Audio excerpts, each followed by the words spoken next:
The Florida Horse Podcast is presented by the Florida Thoroughbred Breeders and Owners Association. Welcome to the Florida Horse Podcast, brought to you by the Florida Thoroughbred Breeders and Owners Association. I'm Tammy Gantt, and I'm joined today by Tami Bobo with First Finds Thoroughbred. She's showcasing her two stallions, Simplification and Gunnevera. Let's get started. Tammy, it's so great to have you in the studio today. Thank you for joining us. Thank you for having me. So I'm very, very excited because when I knew you were coming in the studio, the first thing I thought was Simplification and Gunnevera, the stallions we're going to talk about today. But I went back and watched the video from Gala last year where you accepted the award for him being honored as the Florida Horse of the Year and also 3-year-old champion. So tell me a little bit about that emotion when Simplification won that award. It was just gratifying as a whole. You know, having Antonio Sano as a trainer. Obviously, we all know the backstory, being captive from Venezuela. To have him and his family a part of that, Tristan and Valerie Demerick, who are instrumental in my 2-year-old program and have been from day one, training horses like Simplification and have had great success with them. And for them to be a part of it was fulfilling for all of us.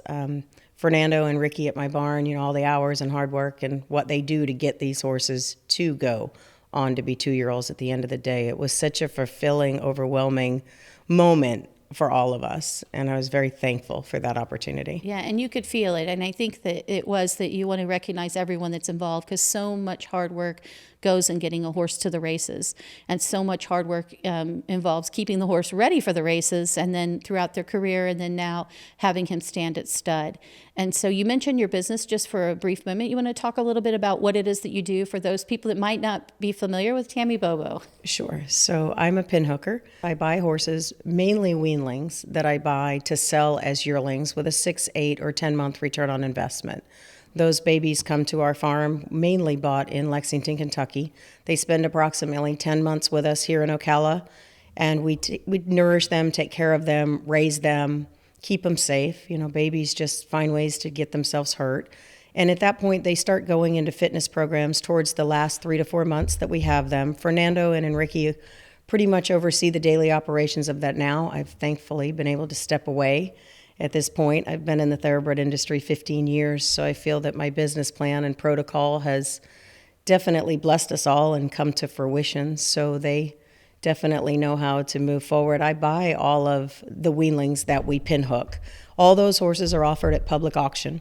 We do take spring films to make sure that they are developing along properly without chips or different things that may come back and impede our ability to sell them at the public auction, which they normally sell in the spring into the early fall. With that being said, those horses are then put in the program, conditioned, and brought to the yearling sales, at which point the public have an opportunity to buy those horses. If they don't buy those horses and we believe in them or don't believe in them, sometimes you may not, but you have to go on with those horses. So then those horses go on to the yearling operation and they become 2-year-olds that then will come back to mainly Ocala breeder sales and be offered again at public auction. If at that point they don't sell, I like to say I race by default. Simplification was a horse that was bought. We bought him as a weanling coming into his yearling year, and Simplification's X-rays as a yearling to be offered at public auction were going to impact his profits. So we had paid $75,000 for Simp when he was purchased. And when we x-rayed him, he had significant sesamoiditis, which I had had a lot of experience with in the past with other horses that had blessed me along the way that had sesamoiditis and just ran through it. To me, it's growing pains in young horses. It usually fills in. Some may not always. Today, if you x-ray Simplification, he still has sesamoiditis. So the reality is you take the good with the bad. If you believe in your horse, you go on and you give him a shot, and Simplification truly came to fruition for us and showed us that maybe what people perceive as an imperfection in the thoroughbred industry and a purchase of a horse like Simplification truly do not impede their ability to run. Well, clearly that. I mean, you can see that not only his talent, but also in his ability to cover distances short and long and take the lead and come from behind. And he was an amazing racehorse. And you just think of some of the races that got him to the Kentucky Derby, where he finished fourth. And you look at the list of horses that he raced against in his lifetime, it's really, really impressive. I just looked back and I saw that he outran Senior Buscador, who just won the Saudi Derby. So, and I look back White Barrio, and he have faced off several times. And so you look at some other horses that are right, he's right there with all these stellar horses from those years. And his one race that really stood out that just, I think, blew the socks off a lot of people was his Fountain of Youth race. You want to talk a little bit about that, what you saw in him that day, and why do you think that people said, oh, he's definitely a Derby contender? Every race that we entered this horse in, he just showed us more and more talent and more heart. Simplification was one of these 2-year-olds that continued to build race to race to race. And if we go back and we look at the campaign that this horse was on, it was significant how much heart this horse showed us running back to back in 3-week intervals. It's very demanding on these horses to go from the Fountain of Youth, the Mucho Macho Man, to the Kentucky Derby, to the Preakness. We really don't allow these young horses the time that they should have in between these races to allow them to come down off of these races to get their stamina and energy back. So I think that race within itself had just debuted to everyone that this horse had absolute grit, heart, and was a true racehorse at heart. And as he showed to all of us consistently throughout his entire campaign, this horse hit the board every time in the top 4. Yeah, and when I look at that, I say this is something, and all the way into his 4-year-old year. And so when you look at that, he's in grade 3 company, his 4-year-old year even. So he was competing at the highest level, had a long career, and then retired to stud. And this is his first year standing in Florida. And thank you for believing in him and bringing him here, because it's wonderful when we see the stallion stand here in Florida. And the same thing with Gunnevera that you have here. So let's talk a little bit about his breeding. Something I did notice, and I went way back, and I think, okay, here's where some stamina is Giant's Causeway. And Giant's Causeway, I got to meet when I was down in Australia, and I saw him as a shuttle stallion. And I remembered something so distinctive, because he was with a group of stallions that are all very famous now. Galileo was there, Fupeg, a lot of them. But when I saw Giant's Causeway, they said he's the smartest, most intelligent horse in the barn every day. And they said that, he obviously was known for his stamina. And so sometimes when I watch Simp run, as you call him, I feel like I saw like a moment of that in him, that stamina side. For sure, 100%. And I think, too, if you look at horses like Simplification and you look at Epicenter, who was another great contender that whole 2- and 3-year-old year that Simplification ran, these horses are bred, he and Epicenter are bred tremendously the same. And I think the pedigree carries these horses. Most horses, in my opinion, can run to their pedigrees, but you have to have that. You have to have that stamina. You have to have that distance, especially when you come into these 2-turn class Saturday horses. And that's truly where the industry is focused. You don't just want a horse that's going to run short 6 furlongs and typically go to stud. You want these studs to go to those Saturday races. You want these horses to be present on the big race day. Everyone wants to race the Derby, the Preakness, the Breeders' Cup. But it takes that breeding, it takes that pedigree, and it takes that stamina to carry these horses. For sure. And when you say Epicenter, I think about that right now. You have 2 horses with a similar bloodline and with the same sire, yet Epicenter standing for much, much more. So we have a very awesome opportunity as breeders here in Florida to breed to Simplification for a very reasonable stud fee, and have a great opportunity for return on investment if you're investing to breed to sell or if you're investing to breed to race. I mean, would you agree with that? 100%. They're both out of Candy Ride mares. If you look at them both, they're bred identical. With him having a shadow in the 3rd dam, I think right there that within itself is, for a lot of pedigree people, very instrumental when they're breeding their mares and crossing their mares to Simplification. So I think with him standing in Florida, it allows the Florida breeders to breed to a horse with the same cross as Epicenter, as we were saying, for a fraction of the price. A horse, again, that ran with Epicenter, showed all the heart that he did, and he's just an absolute hard-knocking racehorse. But it was important for me to start evaluating the Florida program. I am a breeder, as we know, And I am very supportive, and I have been, and there's no secrets in the Kentucky program. And that doesn't just come from a business standpoint. I am obviously in this. It is a business for me. And so I'm always looking at numbers at the end of the year. And at the end of the day, you have to have a commercial program. So if you're not breeding what is going to be tomorrow's fashion, you're really, in my opinion, wasting your time and your money unless you're truly breeding to race, where at that point, the conformation and a lot of the different essentials that we take into consideration buying weanlings to yearlings maybe isn't as important. But if you're truly looking to pinhook, make any type of money in the industry, these are the kind of horses you're going to have to breed to. And Florida, I felt there was a wide open market for that. And that's why I brought Gunnevera first to Florida to stand at stud, to give the breeders an opportunity to breed to a horse that had won $5.5 million. He's the highest earner to ever stand in Florida.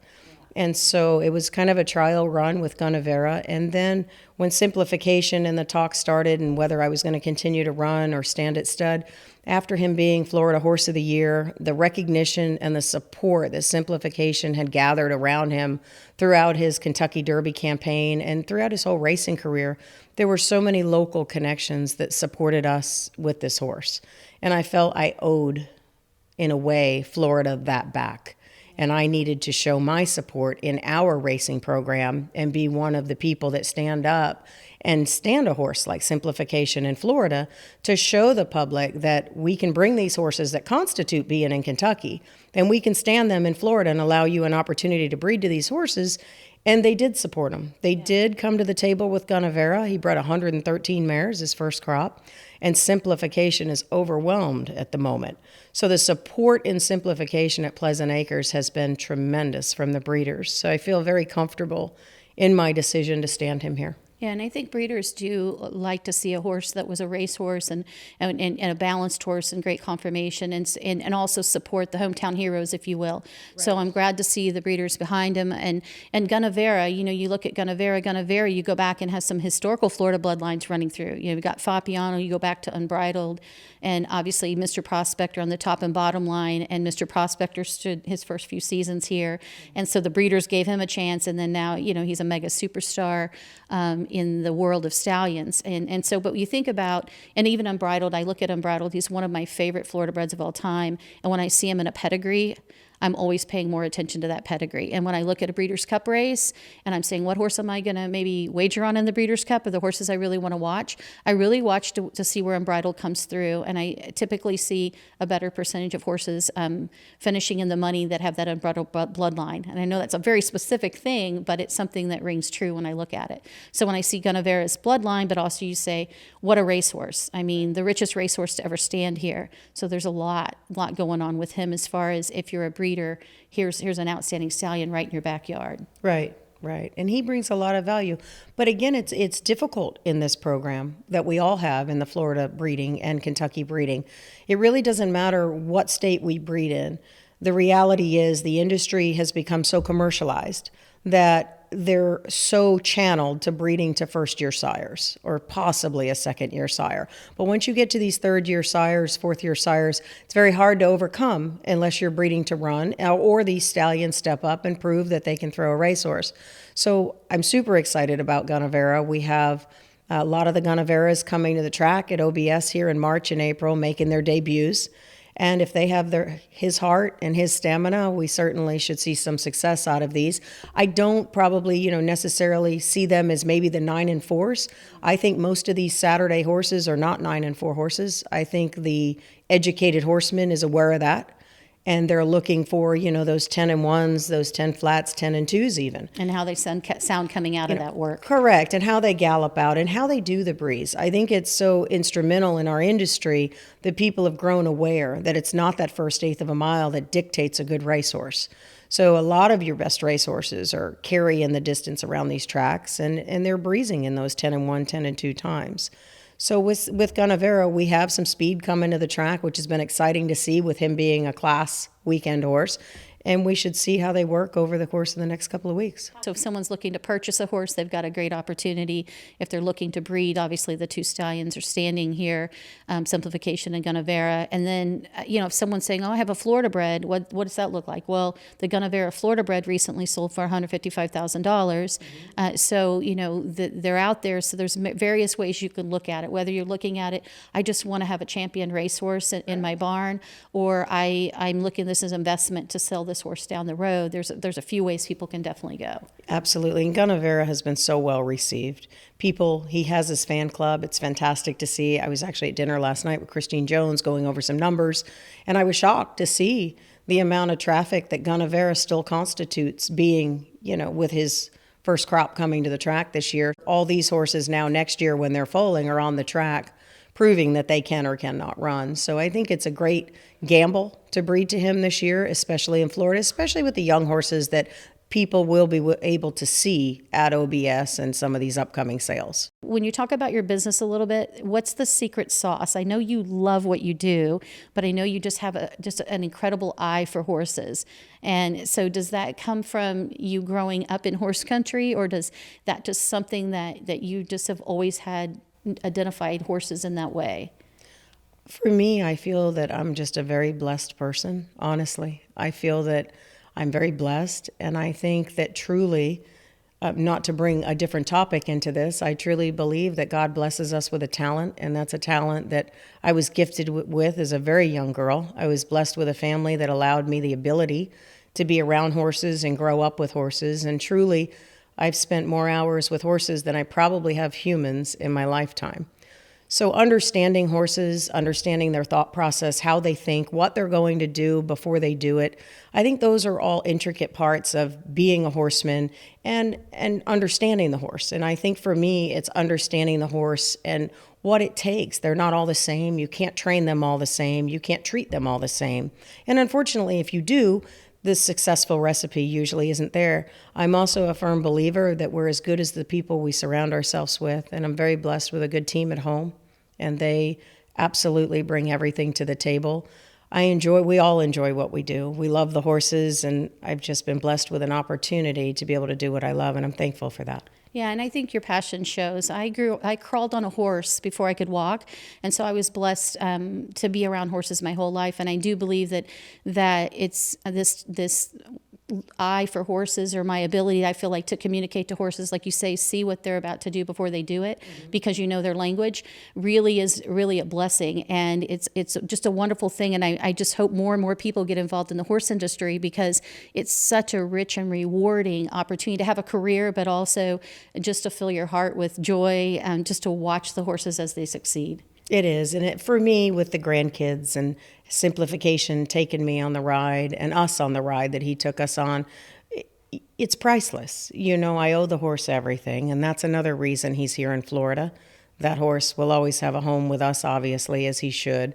But to share that experience with young people. And to me, the most touching part of the entire experience that I went through for the year or two that I ran Simplification was at the Preakness.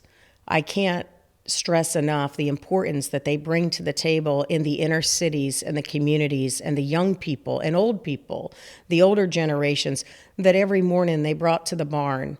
And I looked so forward to interacting with these people and allowing them an opportunity to interact with Simp. And he would come out of his stall in the morning, and children that have never seen a horse or touched a horse had the opportunity to pet him or touch his nose. To me, those are the moments that I'm so thankful I was blessed with. Yeah, and we were fortunate to have access to horses when we grew up. And so giving the next generation of youth, and especially urban youth that don't necessarily get that opportunity in a city environment, that's a wonderful experience. So I appreciate you sharing that today. I appreciate you coming in. Thank you so much. Thank you for having me today.